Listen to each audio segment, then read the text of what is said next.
everyone, welcome to Module 3. This is Lesson 1. In Module 3, we're going to be learning all about Canadian history.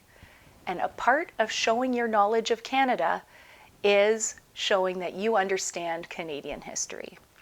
And a lot of my students tell me this is difficult for them because there are lots of dates and times and places to remember. So I understand, and I'm going to keep these lessons short and clear to help you learn. I want to give you 2 reasons to feel positive about learning history. The first one is the obvious one, it's so you can get those history questions correct on your citizenship test. The second is to help you understand a little bit better about why things happen the way they do in Canada today. Everything that happens in Canada is tied back to things that happened hundreds of years ago, just like your country. Because Canada is now your new home, the history we learn here together today is going to become a part of your own history as a Canadian citizen. So, in English, we have a saying called, "Let's roll up our sleeves," because we have a lot of work to do. Let's start on page 14 of your Discover Canada guide. Back in Module 2, we were talking about the founding peoples of Canada, and that Aboriginal people were the first people in North America before Europeans arrived.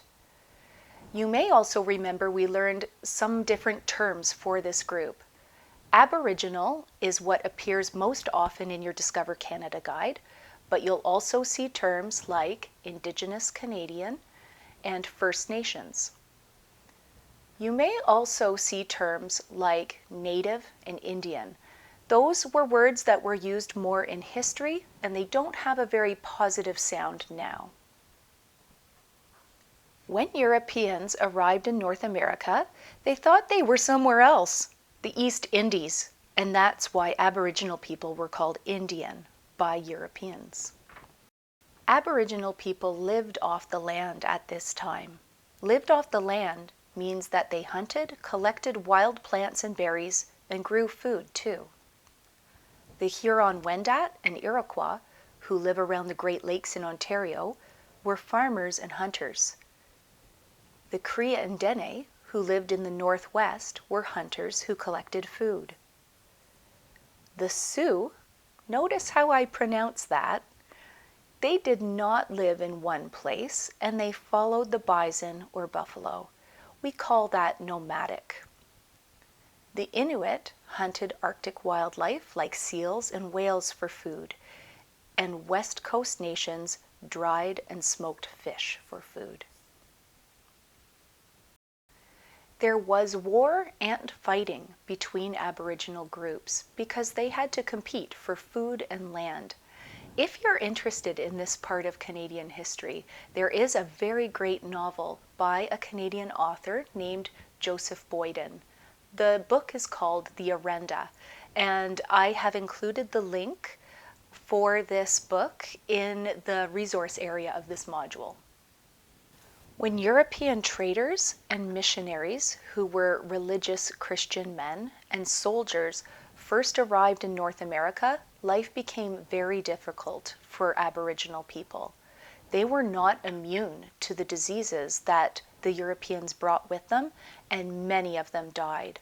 Still, Europeans and Aboriginal people learned to work together and make money and defend land for the first 200 years that they were together.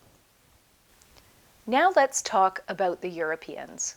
The very first Europeans to arrive in Canada were the Vikings from Iceland. They came to Newfoundland and Labrador, and the remains of their villages is a World Heritage Site that you can visit.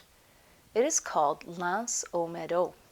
In the picture, you can see how they built their home right into the land. More European people started to explore the east coast of North America. In 1497, a man named John Cabot was the first to make a map of Canada's east coast. He arrived in Newfoundland and claimed it for England, calling it the New Found Land. So now the name of this province makes more sense to us. More English people did not start living there until 1610. Another famous explorer was Jacques Cartier, who claimed land for King Francis I of France between the years 1534 and 1542. He was the first European to explore the St. Lawrence River and the areas of Quebec City and Montreal. Cartier heard two Iroquois guides. They used the word Canada. This word is from the Iroquois language and it means village. By the 1550s, the name of Canada began to appear on maps. It's helpful for some people to see what we've learned in this lesson on a timeline. So let's look at a timeline right now. Let's make our first line where we show the time when the Aboriginal people of Canada lived here without Europeans. Now we'll make a line at the front of the timeline to show the Vikings from Northern Europe arriving in Newfoundland. Then we can show John Cabot claiming Newfoundland for England in 1497. And now we'll show Jacques Cartier exploring the St. Lawrence and Quebec for France from 1534 to 1542. So that's the end of Lesson 1. That wasn't so bad. Let's see more in Lesson 2.